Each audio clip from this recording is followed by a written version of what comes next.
പത്രവാർത്താസിലേക്ക് എല്ലാവർക്കും സ്വാഗതം. ഞാൻ പ്രസീന, എന്നോടൊപ്പം അതുൽ. നമുക്ക് ഇന്നത്തെ പ്രധാന വാർത്തകൾ എന്തൊക്കെയാന്നുള്ളത് അപ്പൊ നോക്കാം. ഇന്നത്തെ പ്രധാന വാർത്ത എന്ന് പറയുന്നത് പ്രധാനമായിട്ടും ഡൽഹി ഹോട്ടലിലെ തീപിടുത്തമാണ്. ഇന്നലെ ഉണ്ടായ വളരെ ദൗർഭാഗ്യകരമായ ഒരു സംഭവം തന്നെയാണ് ഈ ഡൽഹി ഹോട്ടലിലെ തീപിടുത്തം. ഈ ഒരു തീപിടുത്തം കാരണം ഏകദേശം 21 പേർ മരിച്ചു എന്നുള്ള വാർത്തകളാണ് വരുന്നത്. മരിച്ചവരിൽ 11 വിദേശികളും. വളരെ ദാരുണമായിട്ടുള്ള ഒരു സംഭവമാണ് ഇന്നലെ ഡൽഹിയിൽ ഉണ്ടായിരിക്കുന്നത്. രാജ്യ തലസ്ഥാനത്തെ നടുക്കിയ വൻ തീപിടുത്തത്തിൽ 21 പേർക്ക് ദാരുണാന്ത്യമാണ്. 11 വിദേശികൾ ഉൾപ്പെടെ ഉള്ളവരാണ് മരിച്ചത്. കത്തിക്കരിഞ്ഞ നിലയിലുള്ള മൃതദേഹങ്ങൾ പലതും തിരിച്ചറിഞ്ഞിട്ടില്ല എന്നുള്ള വാർത്തയാണ്. സൗത്ത് ഡൽഹിയിലെ മാളവിയ നഗറിലുള്ള ഹൗസ് റാണി മേഖലയിലെ ഫ്ലഷറീസ് KB&B എന്ന ഹോട്ടലിലാണ് ബുധനാഴ്ച രാവിലെ 8:30-ഓടെ തീപിടുത്തം ഉണ്ടായതെന്നുള്ളതാണ്. പൊള്ളലേറ്റും രക്ഷപ്പെടാൻ മുകൾ നിലയിൽ നിന്ന് ജനൽ വഴി ചാടിയും പരിക്കേറ്റ 30ഓളം പേർ വിവിധ ആശുപത്രികളിൽ ചികിത്സയിലാണ്. ഇതിൽ ചിലരുടെ നില അതീവ ഗുരുതരമാണ്. മരണസംഖ്യ ഉയരാനും സാധ്യതയുണ്ട്. രക്ഷാപ്രവർത്തനത്തിനിടെ പരിക്കേറ്റ 10 പോലീസുകാരെയും ആശുപത്രിയിലാക്കി.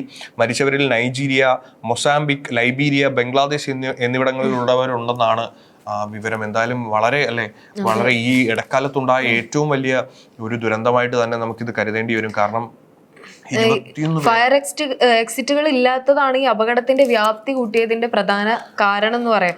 മുകൾ നിലയിൽ താമസിച്ചിരുന്നവരൊക്കെ ഈ കെട്ടിടത്തിന് ചുറ്റും ചില്ലിട്ട് മറച്ചതിനാൽ ബോധരഹിതരാവുകയും തുടർന്ന് അതിന്റെ ഉള്ളിൽ കുടുങ്ങിപ്പോകുന്ന അവസ്ഥയൊക്കെയാണ് ഉണ്ടായിട്ടുള്ളത്.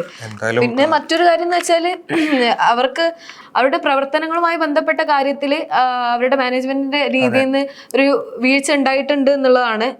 ഹോട്ടലിന് ആകെ 6 മുറികൾ പ്രവർത്തിപ്പിക്കാനുള്ള അനുമതി മാത്രമാണ് ഉണ്ടായിരുന്നത്.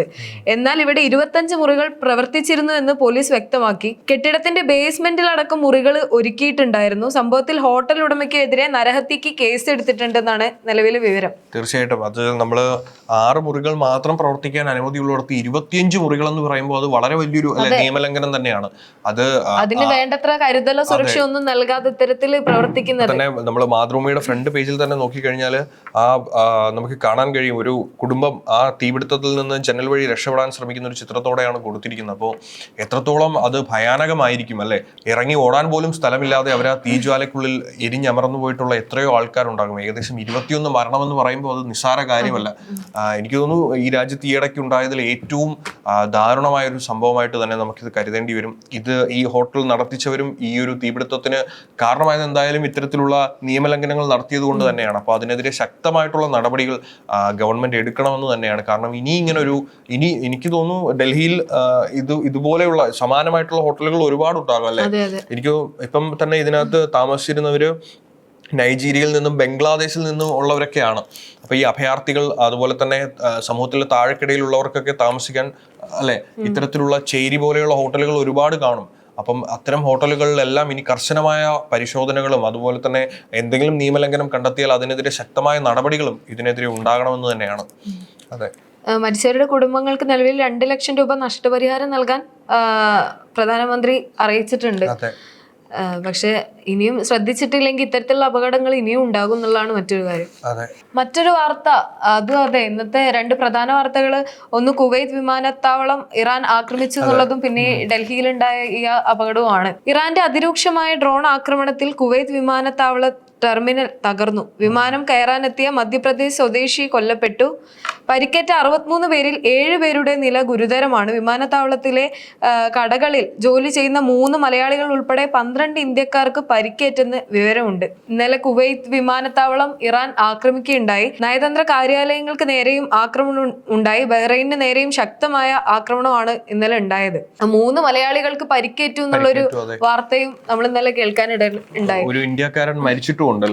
അതെ, കഴിഞ്ഞ കുറച്ച് ദിവസങ്ങളിലായിട്ട് തന്നെ ഇതിന്റെ സമാധാന കരാറുമായി ബന്ധപ്പെട്ട വാർത്തകൾ ഇങ്ങനെ തുടർന്നുകൊണ്ടിരിക്കുകയായിരുന്നു. ട്രംപ് ഇന്ന് അവസാനിപ്പിക്കും നാളെ അവസാനിപ്പിക്കും എന്നുള്ള രീതിയിലും പിന്നെ അദ്ദേഹത്തിന്റെ കടുംപിടുത്തം ഒക്കെ ഇതിന് കാരണമായിട്ടുണ്ടെന്ന് വേണമെങ്കിൽ പറയാം.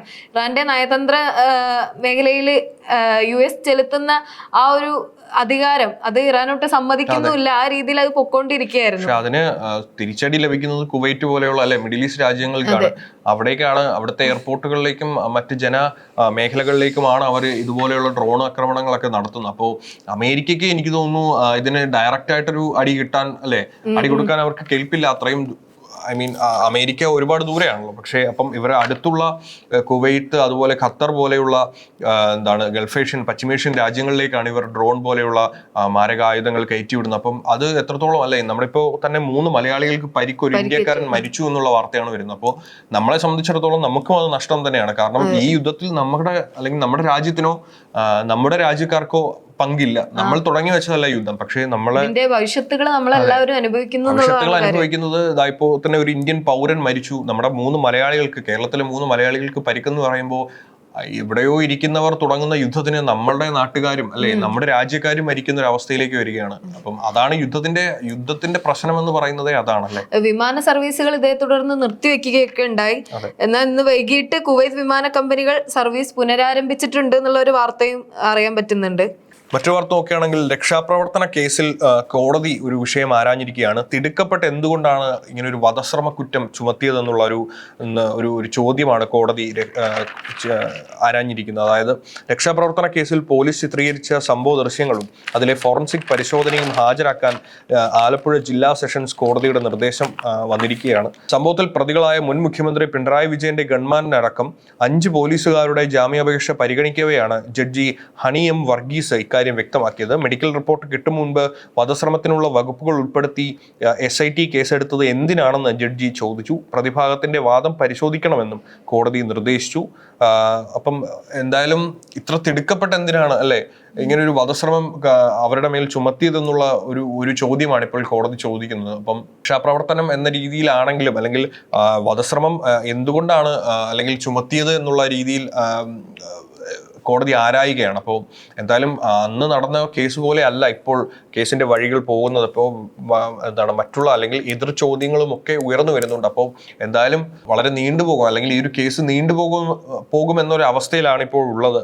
എന്തായാലും അന്ത്യത്തിൽ എന്തായാലും ആർക്കാണോ എങ്ങനെയാണോ അല്ലെങ്കിൽ ആരാണോ നിരപരാധികൾ അവർക്ക് നീതി ലഭിക്കട്ടെ എന്നുള്ളതാണ്. ഭരണപക്ഷം എന്തായാലും ഈ ഒരു കേസിലേക്ക് അവരുടെ മാക്സിമം ആത്മാർത്ഥത എന്നുള്ള ഉറപ്പിച്ച് പറയാം. എന്തായാലും പഴയ കേസുകളെല്ലാം ഇപ്പൊ വന്നുകൊണ്ടിരിക്കുകയാണ്. അപ്പൊ എന്തായാലും കാര്യങ്ങൾ അതിന്റെ വഴിക്ക് നടക്കട്ടെ. മറ്റൊരു വാർത്ത അതും അതെ, 1.5 വയസ്സുകാരൻ മരണപ്പെട്ടിട്ട് അതിന്റെ ഒരു വേദന വിട്ടുമാറുന്നതിന് മുന്നേ തന്നെയാണ് മറ്റൊരു വാർത്ത. 10 വയസ്സുകാരന് സാരമായി പൊള്ളലേറ്റു, പിതാവ് പൊള്ളിച്ചെന്ന് കുട്ടിയുടെ മൊഴി. 10 വയസ്സുകാരനെ വീട്ടിൽ വെച്ച് സാരമായി പൊള്ളലേറ്റു, പിതാവാണ് പൊള്ളലേൽപ്പിച്ചെന്ന് കുട്ടിയുടെ മൊഴിയുടെ അടിസ്ഥാനത്തിൽ പോലീസ് അന്വേഷണം തുടങ്ങി. സംഭവത്തിൽ ദുരൂഹതയുണ്ടോ എന്നും അന്വേഷിക്കുന്നു. മൈനാഗപ്പള്ളി കടപ്പായിലാണ് സംഭവം. സ്പെഷ്യൽ സ്കൂളിൽ 5ാം ക്ലാസ് വരെ പഠിച്ച കുട്ടിയാണ് തിരുവനന്തപുരം ST ആശുപത്രിയിൽ ചികിത്സയിലുള്ളത്. മെയ് 31 രാവിലെയാണ് പൊള്ളലേറ്റ നിലയിൽ കുട്ടിയെ കരുനാഗപ്പള്ളി താലൂക്ക് ആശുപത്രിയിൽ എത്തിച്ചത്. കുട്ടിയുടെ അമ്മ പറഞ്ഞത് അടുപ്പത്തി പാത്രത്തിൽ കുട്ടി തനിയെ എടുത്തപ്പോൾ ആ വെള്ളം മറിഞ്ഞു വീണിട്ട് പൊള്ളലേറ്റു എന്നാണ്. പക്ഷെ കുട്ടിയുടെ മൊഴി പിതാവ് പൊള്ളിച്ചു എന്നുള്ള ഒരു മൊഴിയാണ്. ഈ കുട്ടിയുടെ അമ്മയും അച്ഛനും വിവാഹബന്ധത്തിന്റെ പ്രശ്നത്തെ തുടർന്ന് വേർപിരിയാനുള്ള നടപടികളൊക്കെ തുടർന്നുകൊണ്ടിരിക്കുകയാണ്. അപ്പൊ ഇതിനിടയിലാണ് ഈ കുട്ടിയെ ഇത്തരത്തിൽ ഉപദ്രവിച്ചത്. ദുരൂഹതയുണ്ടെന്ന് പറയുന്നുണ്ട്. കൂടുതൽ വിവരങ്ങൾ എന്തായാലും പോലീസ് അന്വേഷിക്കുന്നുണ്ട്. അതിനെ തുടർന്ന് അതെന്തായാലും നമ്മളത് കൂടുതൽ നമുക്കിപ്പോ അതിനകത്തൊരു അഭിപ്രായം പറയാൻ കഴിയില്ല. ആരുടെ പക്ഷത്താണ് തെറ്റെന്ന് പറയുമ്പോൾ കുട്ടിയെ അച്ഛൻ പൊള്ളിച്ചു എന്ന് പറയുന്നു, അമ്മ പക്ഷെ അങ്ങനെയല്ല, അത് വെള്ളം മറിഞ്ഞു വീണ ഒരു സംഭവമാണെന്ന് പറയുന്നു. അപ്പം എന്തായാലും പോലീസ് അന്വേഷിക്കട്ടെ, പോലീസ് കൃത്യമായ വിവരങ്ങൾ ശേഖരിക്കട്ടെ, ചോദ്യം ചെയ്യലുകൾക്കപ്പുറം പറയട്ടെ. ഇതിൽ കുട്ടിയുടെ പ്രായം ഒരു 10 വയസ്സുകാരനാണ് ഇത്തരത്തിൽ പൊള്ളലേറ്റത്. അപ്പം കുട്ടിയുടെ പ്രായം എന്ന് പറയുന്നത് ഉറപ്പായിട്ടും ഒരു 10 വയസ്സ് പ്രായമുള്ള കുട്ടിയാണ്. അപ്പോൾ എന്തായാലും ഒരു തിരിച്ചറിവ് ഉണ്ടാകാനുള്ള അല്ലേ തന്നെ ആരാണ് ആക്രമിച്ചത് അല്ലെങ്കിൽ തന്നെ സ്പെഷ്യൽ സ്കൂളിൽ പഠിച്ചൊരു കുട്ടിയാണിത്. അതെ. അപ്പം എന്തുകൊണ്ടാണ് ഇത്തരത്തില് നമുക്ക് ഒരു തരത്തിലും അംഗീകരിക്കാൻ പറ്റാത്ത കാര്യങ്ങളാണ് ഇതൊക്കെ. എന്തുകൊണ്ടാണ് ഇത്തരത്തിൽ കുട്ടികൾക്കെതിരെ, അതും സ്വന്തം മാതാപിതാക്കളിൽ നിന്ന് ഇത്തരത്തിൽ അതിക്രമങ്ങൾ നേരിടേണ്ടി വരുന്നത് എന്നുള്ളത്. എന്തായാലും ഒരു അഭിപ്രായം പറയുന്നതിനേക്കാൾ അതിന്റെ നടപടികൾ ശരിയായ രീതിയിൽ പോകട്ടെ, പോലീസ് കൃത്യമായി കണ്ടെത്താൻ കഴിയട്ടെ ആരാണ് ഇതിൽ പ്രശ്നം എന്നുള്ളത്. ഇനിയിപ്പോൾ മറ്റൊരു വാർത്ത നോക്കിക്കഴിഞ്ഞാൽ ഇപ്പം പൊള്ളലിന്റെ ഒരു വാർത്തയാണല്ലോ വായിച്ചത്. അപ്പൊ അതുപോലെ തന്നെ ബാക്കിയുള്ള നമ്മുടെ ജനങ്ങൾക്കും കൈ പൊള്ളിക്കുന്ന ഒരു വാർത്തയാണ്. അതായത് ഇങ്ങനെ പോയാൽ ഹോട്ടലിൽ നിന്നുള്ള ചായ കുടി കൈ പൊള്ളിക്കുമെന്നുള്ള ഒരു വാർത്തയാണ് മാതൃഭൂമിയിൽ കൊടുത്തിരിക്കുന്നത്. അതായത് ഈ പലർക്കും ഈ ഹോട്ടൽ ചായ എന്നൊക്കെ പറയുന്നതല്ലേ രാവിലെ നിർബന്ധമാണ്. ഇപ്പം രാവിലെ എണീറ്റ് ഹോട്ടലിൽ പോയി ഒരു ചായ കുടിക്കുക എന്നുള്ളത് ഇപ്പം ഹോസ്റ്റലിൽ നിൽക്കുന്നവരൊക്കെ ആയിക്കട്ടെ അല്ലെങ്കിൽ നാട്ടിൽ നിന്ന് മാറി നിൽക്കുന്നവരായിക്കോട്ടെ അവർക്കൊക്കെ ഒരു പതിവാണ്. അതിനി വില കൂടും എന്നുള്ള വാർത്തയാണ് വരുന്നത്. കാരണം നമുക്കറിയാം മിൽമ വില കൂട്ടിയിരിക്കുകയാണ്. അതുപോലെ തന്നെ ചായ ഉണ്ടാക്കുന്നത് ചിലപ്പോൾ കടയിൽ ഗ്യാസിലും അതിലൊക്കെ ആയിരിക്കും. പാചകവാതക വിലയും വാണിജ്യ ഗ്യാസിന്റെ വിലയും കൂട്ടിയിരിക്കുകയാണ്. ഏകദേശം 46-43 രൂപ വരെയൊക്കെയാണ് കൂടിയിരിക്കുന്നത്. അപ്പൊ എന്തായാലും ഇതെല്ലാം കൊണ്ട് തന്നെ ഒരു ചായക്ക് ഇനി മുതൽ 12 മുതൽ 15 രൂപ വരെ കൊടുക്കേണ്ടി വരുമെന്നുള്ള വാർത്തയാണ് വരുന്നത്. അപ്പോൾ എന്തായാലും നമ്മൾ ദിവസവും നമുക്ക് അറ്റ്ലീസ്റ്റ് ഒരു ചായ കുടിക്കാനുള്ള പൈസയെങ്കിലും ഉണ്ടല്ലോ എന്ന ആശ്വാസത്തിൽ കഴിഞ്ഞിരിക്കുകയാണ്. അപ്പോൾ ഇനി ആ ആശ്വാസവും കിട്ടില്ല. ഇനി ചായ കുടിക്കാനും പൈസ നിങ്ങൾക്ക് ചിലപ്പോൾ കൈ കാണില്ല. എല്ലാ രീതിയിലും പെട്ടു എന്ന് വേണമെങ്കിൽ പറയാം. ഇനിയിപ്പോ ആക്രമണം നടന്നുകൊണ്ട് തന്നെ ഇനിയും ഗ്യാസിന്റെ കാര്യത്തിലൊക്കെ നമ്മൾ ഇനിയും കുറച്ചുകൂടെ ബുദ്ധിമുട്ടേണ്ടി വരും എന്നുള്ളതാണ് കാര്യം. പാൽവില വർദ്ധിപ്പിച്ചതോടെ ഹോട്ടലുകളിലും തട്ടുകടകളിലും ചായക്കും കാപ്പിക്കും 1 മുതൽ 2 രൂപ അല്ലെങ്കിൽ 5 രൂപ വരെ കൂടിയ പലയിടങ്ങളും ഉണ്ടെന്നാണ് പറയുന്നത്. അതായത് അതോടെ 10 രൂപയ്ക്ക് കിട്ടിയിരുന്ന ചായക്ക് ഇപ്പോൾ 15 രൂപ വരെ കൊടുക്കണം. കാപ്പി വില ഇപ്പോൾ 30 രൂപയായി. 30 രൂപയ്ക്ക് ഒരു പ്ലേറ്റ് മറ്റേ ദോശയും ചമ്മന്തിയൊക്കെ കിട്ടിയിരുന്ന ഒരു കാലം ഉണ്ടായിരുന്നു. അപ്പൊ അതിൽ നിന്ന് ഒരു ഗ്ലാസ് കാപ്പി കിട്ടണമെങ്കിൽ നമുക്ക് 30 രൂപ കൊടുക്കണമെന്നുള്ള അവസ്ഥയായി. രാവിലെയും വൈകുന്നേരവും ഹോട്ടലിൽ നിന്നുള്ള ഒരു ഗ്ലാസ് ചായ മലയാളിയുടെ ദൈനംദിന ജീവിതത്തിന്റെ ഭാഗമാണ്. തൊഴിലാളികളും സാധാരണക്കാരുമായ ആളുകൾക്ക് ഈ വില വർധന വലിയൊരു അധിക ബാധ്യതയാണെന്ന് ഉപഭോക്താവ് പറയുന്നത് അങ്ങനെയാണ്. അപ്പൊ എന്തായാലും മൊത്തത്തിൽ പണി പാളിയിരിക്കുകയാണല്ലേ. മൊത്തത്തിൽ ഇനിയിപ്പോ മഴക്കാലമൊക്കെയാണ് വരുന്നത്. ചായക്ക് നല്ല വിറ്റുപോകാൻ പറ്റിയ ഒരു സമയമാണ് മഴക്കാലം എന്നൊക്കെ പറയുന്നത്. അപ്പോൾ ഇങ്ങനെ വില കൂടുന്നത് സത്യത്തിൽ ഹോട്ടൽ ജീവനക്കാരെയും അല്ലെങ്കിൽ ഈ ചായക്കട നടത്തുന്ന ആൾക്കാരെയും ബാധിക്കും. അതുപോലെ തന്നെ ഇത് ചായ പതിവാക്കിയിരുന്നവരെയും ബാധിക്കും. അപ്പം മൊത്തത്തിൽ ഇത് ആർക്കാണ് ലാഭം എന്ന് ചോദിച്ചു കഴിഞ്ഞാൽ ഇതൊക്കെ നടത്തുന്ന അല്ലെങ്കിൽ പാലും ഗ്യാസും ഒക്കെ വിതരണം ചെയ്യുന്ന കമ്പനികൾക്ക് മാത്രമാണ്. സാധാരണക്കാർക്ക് ഇപ്പോഴും കഷ്ടത്തിലാണെന്നുള്ളതാണ്. മറ്റൊരു വാർത്ത, കാലവർഷം ഇന്നെത്തുന്നു എന്നുള്ളതാണ്. തെക്കു പടിഞ്ഞാറൻ കാലവർഷം വ്യാഴാഴ്ച കേരളത്തിൽ എത്തുമെന്ന് കാലാവസ്ഥാ വകുപ്പ്. അടുത്ത ചൊവ്വാഴ്ച വരെ ശക്തമോ അതിശക്തമോ ആയ മഴ തുടരാൻ സാധ്യതയുണ്ട്. അതിശക്തമായ മഴ പ്രതീക്ഷിക്കുന്നതിനാൽ വ്യാഴാഴ്ച തിരുവനന്തപുരം, കൊല്ലം, പത്തനംതിട്ട, ആലപ്പുഴ, കോട്ടയം, എറണാകുളം, ഇടുക്കി, തൃശൂർ ജില്ലകളിൽ ഓറഞ്ച് മുന്നറിയിപ്പ് നൽകി. മറ്റ് ജില്ലകളിൽ മഞ്ഞ മുന്നറിയിപ്പാണ്. വരും ദിവസങ്ങളിൽ വടക്ക് കേരളത്തിലാണ് അതിശക്തമായ മഴയ്ക്ക് സാധ്യത. അപ്പൊ നിലവിൽ 8 ജില്ലകളിൽ ഓറഞ്ച് മുന്നറിയിപ്പും ബാക്കി ജില്ലകളിൽ മഞ്ഞ മുന്നറിയിപ്പും ഒക്കെയാണ് അറിയിച്ചിട്ടുള്ളത്. ഇന്നും അതെ, പലയിടങ്ങളിലായിട്ട് കനത്ത മഴ തുടർന്നുകൊണ്ടിരിക്കുകയാണ്. ഇപ്പം എന്തായാലും ശക്തമായ മഴ കോട്ടയം ജില്ലയിൽ എന്തായാലും ശക്തമായ മഴ രാവിലെ മുതൽ തന്നെ കഴിഞ്ഞു. അപ്പൊ ഇനി എന്തായാലും എല്ലാ ജില്ലകളിലും സ്ഥിതി ഈ ഒരു അവസ്ഥയിൽ തന്നെ ആയിരിക്കുമെന്നാണ് കരുതുന്നത്. അപ്പോൾ മഴ വരുന്നതിനോടൊപ്പം തന്നെ നമ്മൾ ശ്രദ്ധിക്കേണ്ട ഒരു കാര്യം, മഴ വരുന്നതോടൊപ്പം ഒരുപാട് രോഗങ്ങളും പനികളും ഒക്കെ വരും. ഇനിയിപ്പോ പനിക്കാലമാണ് ഇനി വരാൻ പോകുന്നത്. കാരണം ചൂട് കഴിഞ്ഞിട്ട് ഉടനെ തന്നെ ഒരു മഴ വരുമ്പോൾ ആ ഒരു കാലാവസ്ഥ ക്ലൈമറ്റ് ചേഞ്ച് ഒന്നും എത്ര പേർക്ക് പിടിക്കുമെന്ന് അറിയില്ല. അപ്പം പനിക്കാലമാണ് വരാൻ പോകുന്നത്. രീതിയിലുള്ള എല്ലാ സുരക്ഷാ കാര്യങ്ങളും നമ്മൾ എടുക്കുക എന്നുള്ളതാണ്. ആരോഗ്യവകുപ്പ് മന്ത്രിയൊക്കെ അദ്ദേഹത്തിന്റെയൊക്കെ കഴിവ് തെളിയിക്കാൻ പറ്റിയൊരു സമയമാണല്ലേ. അധികാരത്തിലേറിയിട്ട് ഇത് നല്ല പറ്റിയ സമയമാണ്. അപ്പോൾ എന്തായാലും മഴയോടൊപ്പം തന്നെ ശക്തമായ ഇടിയും മിന്നലും ഉണ്ടെന്നുള്ള മുന്നറിയിപ്പ് നൽകുന്നുണ്ട്. അതുപോലെ തന്നെ 40 കിലോമീറ്ററിലധികം വേഗതയിലാണ് ഇനിയിപ്പോൾ കാറ്റ് വീശാൻ പോകുന്നതെന്നുള്ള മുന്നറിയിപ്പും ഉണ്ട്. അപ്പോൾ കാറ്റ് കാണും, മിന്നൽ, ഇടി, അതെല്ലാം കാണും. അപ്പോൾ എന്തായാലും മത്സ്യത്തൊഴിലാളികളായിക്കോട്ടെ എല്ലാവരും നല്ല രീതിയിൽ ശ്രദ്ധ ചെലുത്തേണ്ട സമയം തുടങ്ങിക്കഴിഞ്ഞു. മഴ ആസ്വദിക്കാൻ ബാൽക്കണിയിലൊക്കെ ഇറങ്ങി നിൽക്കുമ്പോൾ സൂക്ഷിക്കുക, മിന്നൽ വന്ന് അല്ലേ. മറ്റൊരു വാർത്ത ബന്ധു നിയമന വിവാദവുമായി ബന്ധപ്പെട്ടാണ്. ഇന്നലെ സഭയില് ഭരണപക്ഷവും പ്രതിപക്ഷവും തമ്മിൽ നല്ലൊരു വാക്പോര് തന്നെ നടന്നു എന്ന് വേണം പറയാൻ. ഒടുവില് CPM സഭ ബഹിഷ്കരിച്ചിറങ്ങിപ്പോകേണ്ട അവസ്ഥ വരെ ഉണ്ടായി. സഹോദരി ഭർത്താവിനെ അഡീഷണൽ പ്രൈവറ്റ് സെക്രട്ടറിയായി സ്വന്തം സ്റ്റാഫിൽ നിയമിച്ച വിവാദം നിയമസഭയിലും പ്രതിപക്ഷം ഉയർത്തിയെങ്കിലും പ്രതികരിക്കാതെ മന്ത്രി സണ്ണി ജോസഫ്. സർക്കാർ ജീവനക്കാരുടെ സ്ഥലം മാറ്റ വിഷയം അടിയന്തര പ്രമേയ നോട്ടീസായി അവതരിപ്പിക്കുമ്പോൾ CPMലെ വി ജോയിയാണ് മന്ത്രിയുടെ ബന്ധു നിയമനം ഉന്നയിച്ചത്. 10-15 വർഷമായി താൽക്കാലിക ജീവനക്കാരെ പുതിയ സർക്കാർ പിരിച്ചുവിടുകയാണെന്ന് പറഞ്ഞ ജോയ് പകരം ബന്ധു നിയമനം മാത്രമാണ് നടക്കുന്നതെന്ന് ആരോപിച്ചു. ഇപ്പൊ സണ്ണി ജോസഫിന്റെ പ്രൈവറ്റ് സെക്രട്ടറിയായി സഹോദരി ഭർത്താവിനെ നിയമിച്ചു എന്നുള്ള കാര്യം, ബന്ധു നിയമനം, ഇപ്പൊ കഴിഞ്ഞ ഭരണസമയത്തും ഇതേ ഒരു കാര്യം പ്രതിപക്ഷം അന്ന് ഉന്നയിച്ചിരുന്നു. എന്നാൽ ഇവിടെയും അത് തന്നെയാണ് നടന്നുകൊണ്ടിരിക്കുന്നതെന്ന് പറഞ്ഞപ്പോൾ മന്ത്രിക്ക് പറയാൻ വാക്കുകളില്ല. അദ്ദേഹം ഒന്നും മിണ്ടിയില്ല എന്നുള്ള ഒരു കാര്യമാണ് പറയുന്നത്. കഴിഞ്ഞ കുറച്ച് ദിവസമായിട്ട് തന്നെ പ്രതിപക്ഷം ഉയർത്തിയിരുന്ന ഒരു കാര്യമാണ് സർക്കാർ ജീവനക്കാരുടെ സ്ഥലം മാറ്റത്തെ കുറിച്ച്. അപ്പൊ ഇതിനെക്കുറിച്ച് അങ്ങോട്ടും ഇങ്ങോട്ടും ഒരു തർക്കം നടന്നുകൊണ്ടിരിക്കുന്ന സമയത്തായിരുന്നു ഈ ഒരു ബന്ധു നിയമനത്തിനെ കുറിച്ച് പറഞ്ഞത്. എന്നാൽ അദ്ദേഹം പറയുന്നത് സണ്ണി ജോസഫ് ഇതിനെതിരെ പിന്നീടാണ് പ്രതികരിച്ചത്. അപ്പൊ അവരുടെ അഭിപ്രായം എന്താന്ന് വെച്ചാൽ ഈ സഹോദരി ഭർത്താവ് ഈ ഒരു അഡീഷണൽ സെക്രട്ടറി, പ്രൈവറ്റ് സെക്രട്ടറി ആയിട്ട് സ്ഥാനമേൽക്കാൻ അർഹനായ വ്യക്തിയാണ് എന്നുള്ളതാണ്. പക്ഷെ അപ്പോഴും ബന്ധു നിയമനം എന്നുള്ള ഒരു കാര്യം അവിടെ ഒരു ചോദ്യചിഹ്നമായി നിൽക്കുന്നു എന്നുള്ളതാണ്. നമ്മള് CPM-നെതിരെ ആരോപിക്കുമ്പോൾ അവര് പറഞ്ഞിരുന്ന ന്യായങ്ങളൊക്കെ ഇപ്പൊ ഇവിടെ വെള്ളത്തിലാവുകയാണ് എന്നുള്ളതാണ് സത്യം. അവർക്ക് പറയാൻ മറുപടി ഒന്നും ഇല്ല എന്നുള്ളത്. എന്തായാലും ബന്ധുക്കളെയൊക്കെ നിയമിക്കുന്നത് അത്ര നല്ല കാര്യമല്ല. ബന്ധുസ്നേഹമൊന്നും ഈ കാര്യത്തിലല്ല കാണിക്കേണ്ടത്. കാരണം ഇത് ജനങ്ങളുടെ ജനങ്ങളുടെ പ്രശ്നങ്ങൾ പരിഹരിക്കാനുള്ള ഒരു മേഖലയാണ് ഈ പൊളിറ്റിക്സ് എന്ന് പറയുന്നത്. അവിടെ ബന്ധു നിയമനവും നെപ്പോട്ടിസവും ഒക്കെ കാണിക്കുന്നത് അർഹതയുള്ളവര് പിന്നെ ആയി പോകുന്ന അവസ്ഥകൾ ഒക്കെയാണ് വന്നുകൊണ്ടിരിക്കുന്നത്. അതെ, നെപ്പോട്ടിസം എന്ന് പറയുന്നത് അപ്പോ സിനിമയിൽ മാത്രമല്ലല്ലേ, പൊളിറ്റിക്സിലോട്ടെന്നുള്ള. അതെ. എന്തായാലും മറ്റു വാർത്ത എന്ന് പറയുന്നത് മന്ത്രിയുടെ പത്രസമ്മേളനത്തിൽ നിന്ന് ശ്രീറാം വെങ്കിട്ടരാമൻ ഇറങ്ങിപ്പോയി എന്നുള്ളതാണ്. എന്തുകൊണ്ടാണെന്ന് ചോദിച്ചു കഴിഞ്ഞാൽ കൃഷിമന്ത്രി ടി സിദ്ദിഖിനൊപ്പം പത്രസമ്മേളനത്തിൽ എത്തിയ കൃഷി വകുപ്പ് ഡയറക്ടർ ശ്രീറാം വെങ്കിട്ടരാമൻ മാധ്യമപ്രവർത്തകരുടെ പ്രതിഷേധത്തെ തുടർന്ന് ഇറങ്ങിപ്പോയി. മാധ്യമപ്രവർത്തകൻ KM ബഷീറിനെ വാഹനമിടിപ്പിച്ച് കൊലപ്പെടുത്തിയ കേസിൽ 1-ാം പ്രതിയാണ് ശ്രീറാം. തങ്ങളിൽ ഒരാളെ വാഹനമിടിച്ച് കൊലപ്പെടുത്തിയ കേസിൽ പ്രതി പങ്കെടുക്കുന്ന വാർത്താ സമ്മേളനത്തിൽ ഇരിക്കാനാകില്ലെന്ന് മാധ്യമപ്രവർത്തകർ മന്ത്രിയെ അറിയിച്ചു. മാധ്യമപ്രവർത്തകർ വഴങ്ങാതിരുന്നതോടെ ശ്രീറാം വെങ്കിട്ടരാമൻ മന്ത്രിയെ അറിയിച്ച ശേഷം വേദിയിൽ നിന്ന് ഇറങ്ങിപ്പോവുകയായിരുന്നു. തുടർന്ന് മന്ത്രി പത്രസമ്മേളനം പുനരാരംഭിച്ചു എന്നുള്ളതാണ്. അപ്പം എന്തായാലും ശ്രീറാം വെങ്കിട്ടരാമൻ ഒരു മാധ്യമപ്രവർത്തകനെ ഇടിച്ചു കൊന്ന കേസിൽ 1-ാം പ്രതിയാണ്.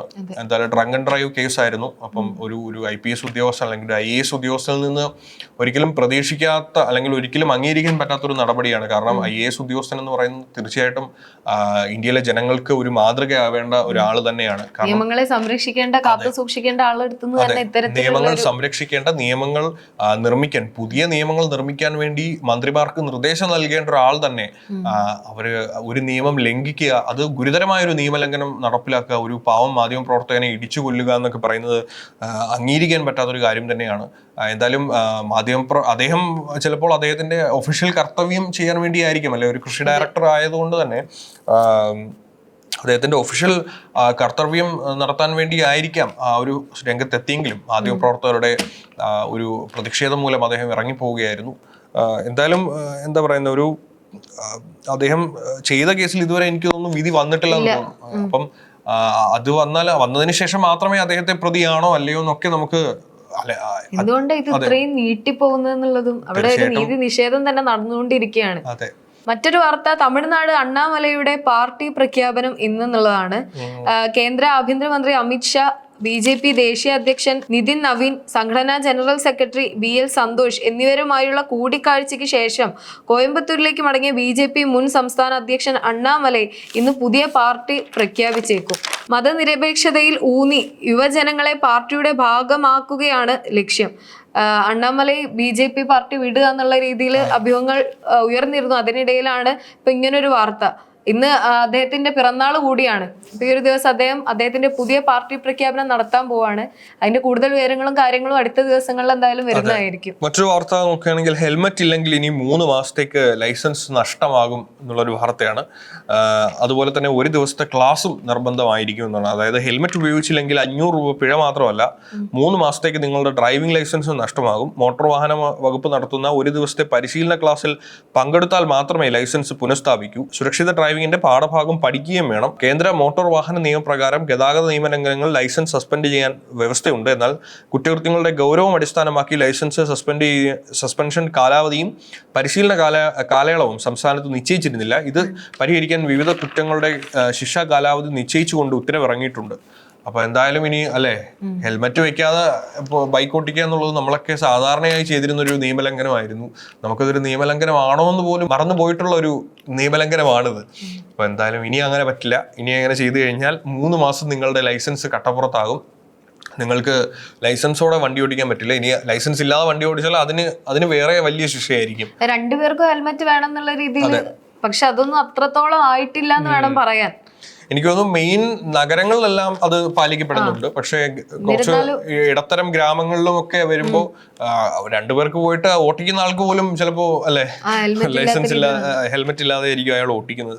അപ്പൊ എന്തായാലും ഇനി അത് കർശനമാക്കാൻ തന്നെയാണ്. എന്തായാലും തീർച്ചയായും നല്ലൊരു നിയമം തന്നെയാണ്. കൃത്യമായിട്ട് നടത്താൻ പറ്റട്ടെ എന്തായാലും.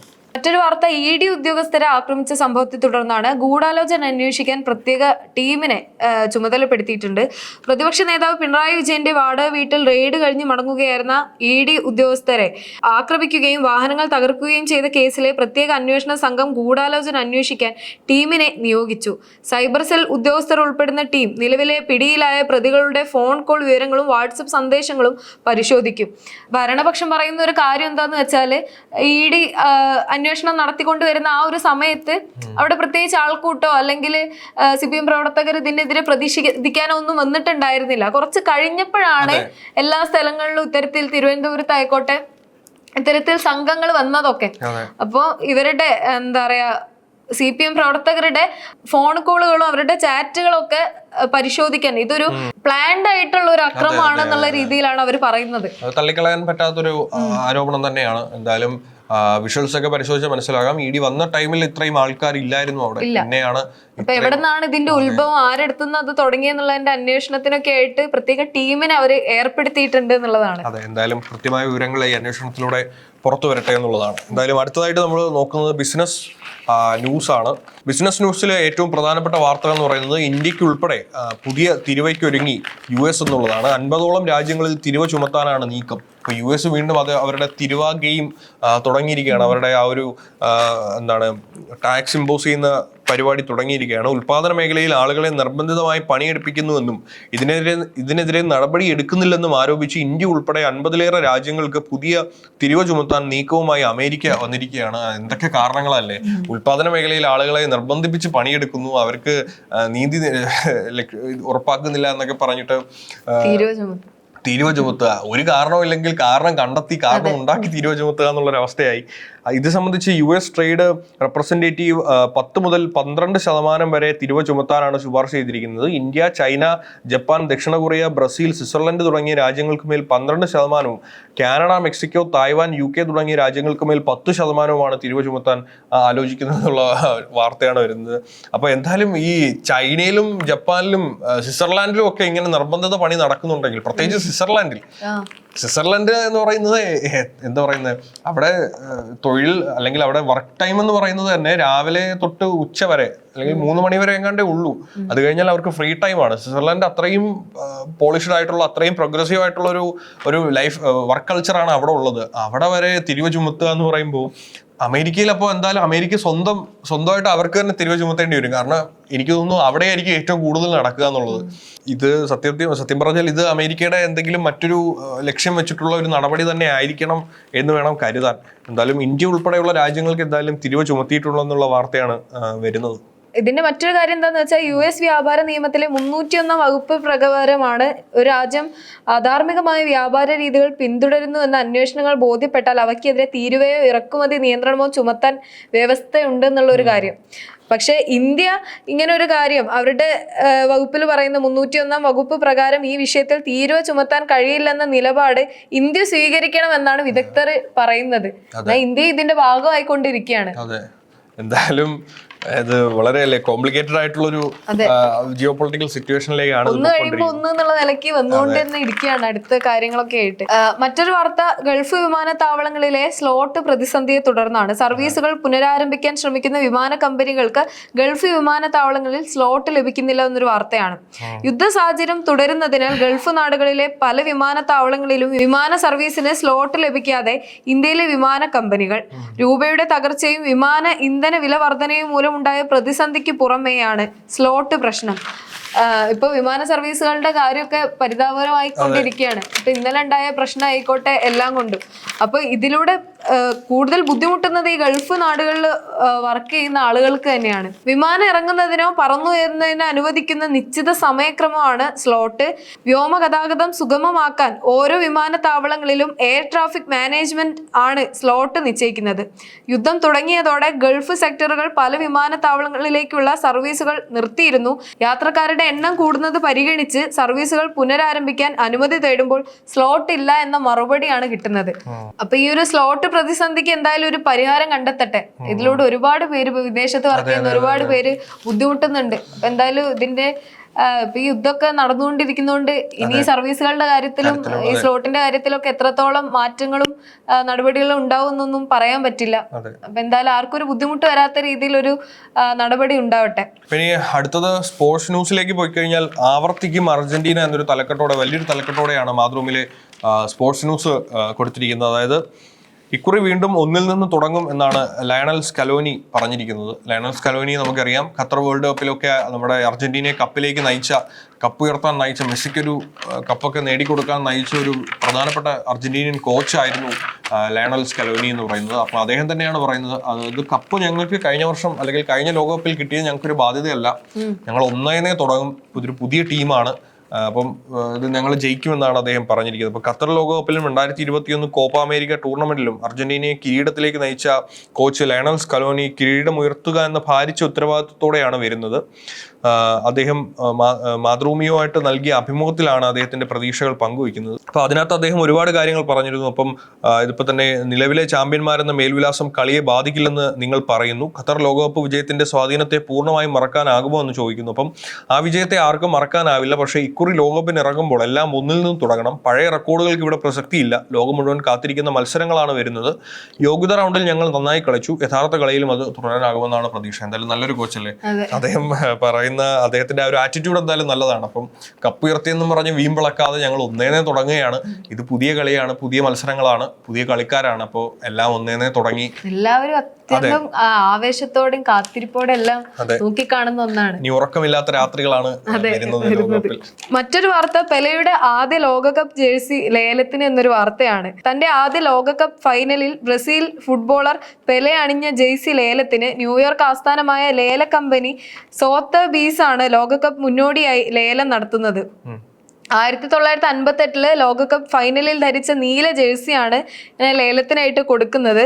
സ്വീഡനെതിരെ 5-2 ബ്രസീൽ വിജയിച്ച ഫൈനലിൽ 2 ഗോളുകൾ പെലെയുടെ സംഭാവനയായിരുന്നു. മത്സരശേഷം തന്റെ സഹതാരമായ ദിദയ്ക്ക് കൈമാറിയ ജേഴ്സി നിലവിൽ ഉടമയുടെ കയ്യിലെത്തുന്നത് 2004 ലോകകപ്പ് ഫൈനലിൽ അദ്ദേഹം ധരിച്ച ഒരു നീല ജേഴ്സിയാണ് ലേലത്തിന് എത്തിയിട്ടുള്ളത്.